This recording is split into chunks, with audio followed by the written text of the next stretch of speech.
Hello and welcome back, or welcome. I am book lover Lorna, and as you'll tell by the title, actually, wherever that may be, I don't know, I'm going to do a little spoiler-free book review of Eve of Man and The Evolution, which are books written by Tom and Giovanna Fletcher. I can show you them just here. It's difficult to pick up two hardbacks with one hand. So we have Eve of Man just here. Both of the ones I have are signed copies just because I love the Fletchers so much. And I love seeing them on Instagram, YouTube videos and everything. So I love their books. Well, G's mostly because I don't read Tom's because they're made for like preschool children and stuff, and children in school, like the dinosaur pooped a planet all. I think something like that. So the young adult or adult novels I read. So we've got them both here. So I'll just show you. We've got this one here. I don't know why I'm staring at it like that. I don't know what I'm expecting to see. So we've got Eve of Man just here. It's just slipping out of its little coat. It's trying to make itself naked. It's alright, I'll do it for it in a second. So just here you can see is gorgeous. It's a lovely dust jacket. Apart from this big thing, but I wouldn't want to take that off, this sticker. That's where it says signed copy, just because I don't want it to leave residue behind. So that'll be there forevermore. Like there. And if I take this off, it will be the most beautiful naked hardback you've ever seen in your life. Do I want to take the whole thing off? Apparently so, because it's what I'm doing. I'm going to break it. Ready?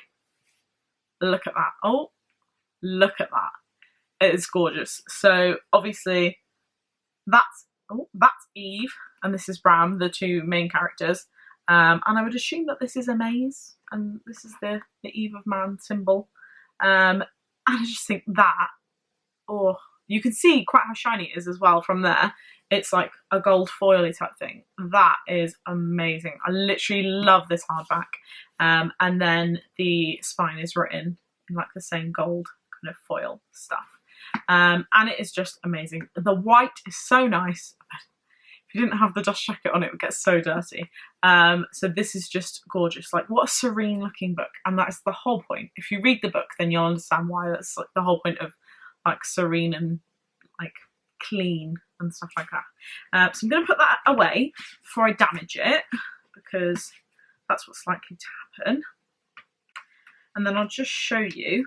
Ooh, careful. So that there is a hole, and that's where it goes through to the little E just in there, or the big E if you'd like to call it that. And then inside,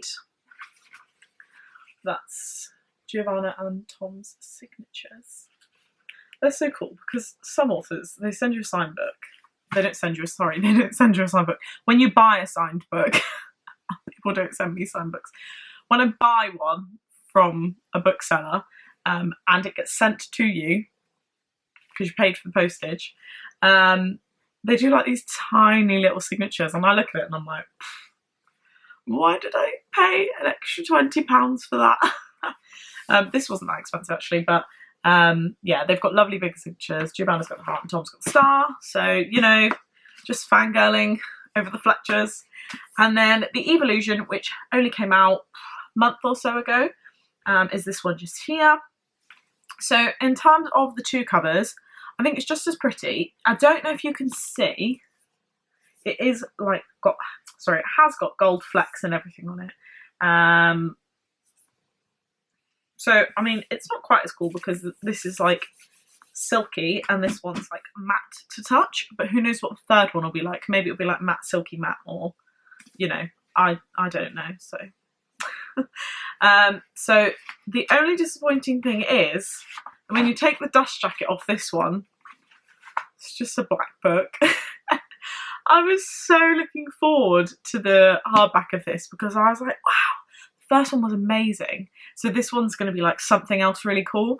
And I got it, and I took it off and I was like, oh, never mind then. It's probably a money saving tactic or something, I don't know, but I was really disappointed.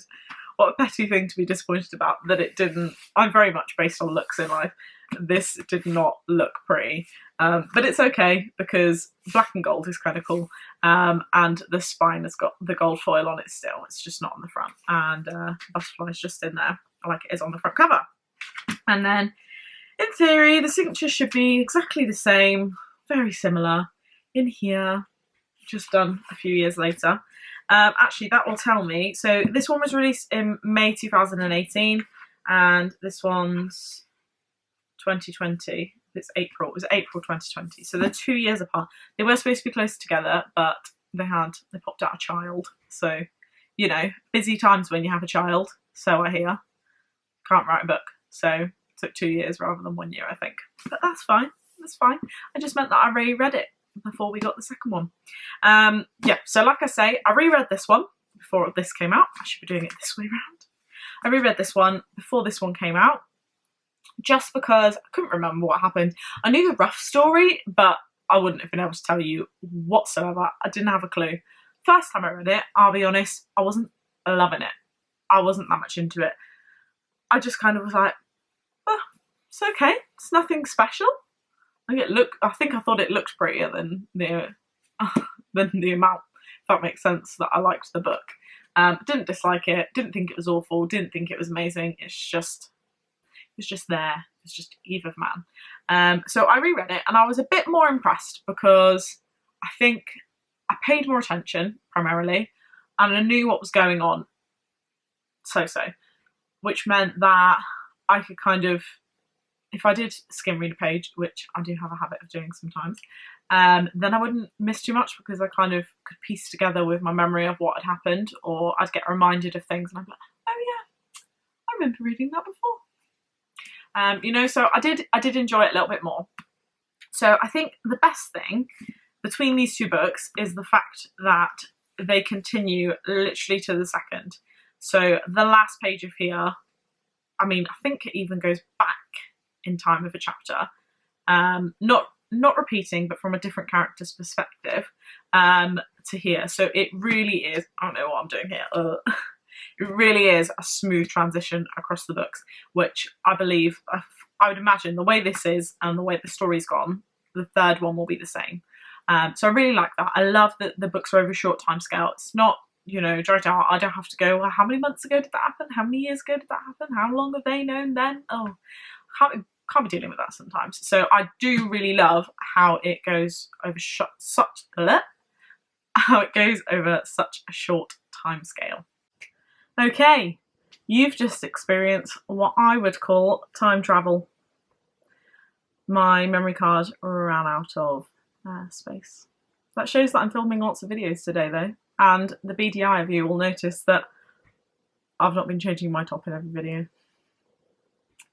What does it matter really? It doesn't. So let me get my books back. So I do apologise for the gap in the movement there. Your memory card running out of space is not ideal, let's be honest, but that's what happens when you only have 8 gigabytes on your memory card. Hey ho. Where did I get to? Okay, so in terms of Eve of Man versus the Evolution, I'm not sure which one I preferred more actually, but reading the Evolution did make me like Eve of Man more and appreciate it more. I think, I don't know, it doesn't feel like they're two separate books. I couldn't pick one which I prefer. They feel like one book together, a continuation, which like I said, I think the third book will feel like a bit like that because I think they're just going to continue in a very short space of time, which is good. I do like that. I really do appreciate that. I've got something in my eye. It's a bit of fluff from Fluff. Feels like it's in both eyes. Probably just hay fever. So this book, the ending, wow. I mean, this one left you on a cliffhanger, which then immediately went into this, if that makes sense. You know what I mean? Because I said, goes straight from this chapter to this, like a few seconds. I'm just blabbering. I'm not making any sense. Essentially, left you on a cliffhanger, went straight into telling you the answers to the cliffhanger. This one ended on a massive cliffhanger, and it literally made me be like, oh, I need the other one. I need the third book. I need it now. I need it now. I feel like most people who've read it felt like that. So very clever writing there, because everyone who read this is now going to go and order the third book whenever it's available in like a year or whatever. So very clever writing there, G and Tom, because we are all hooked. We all need to know what happens. That is quite a bomb that you've dropped on us, and we need answers to all of our questions. So like a big Q&A. Can we have a big Q&A for the third book, please? So all in all, I do quite like these books. Rereading them definitely improved them. Well, I've not reread this one, but rereading this one. Rereading Eve of Man did improve it for me. Together, they are brilliant, and hopefully that will be the case with the third one as well, whenever that may be. But I did really like them. They're not like my favourite books in the world, but I gave them both 4 stars, I think. I got quite a bit of enjoyment out of them. Quite easy to read. They didn't take too long. I'm losing my voice. So most I've spoken in weeks and months and more weeks. Yeah, so overall I did really enjoy them, and I would recommend them if you like kind of a dystopian YA book, so young adult fiction. The dystopian kind of like, I'm going to relate them to, but they're nothing like the Hunger Games and Divergent series. They're nothing like them, but I would say if you like those, you're probably going to like these kind of books. And also Tom and G Fletcher are good writers. And if you haven't read any of G Fletcher's books, then definitely read those. I've got mine just up here. I like those. Like the Billy and Me books, I really enjoyed. I liked those stories. So be my recommendation for the day. So there we go, that was the end of my spoiler-free book review for Eve of Man and The Eve Illusion. Let me know if you're going to go and buy them, if you've read them, what your thoughts were. Again, I've got fluff in my eye. It's the floof. I don't know whether I'm just imagining this, you know, because I've got contact lenses in. Anyway, and I think that's it. Thank you very much for watching and listening. Enjoy the rest of your day and happy reading. Bye!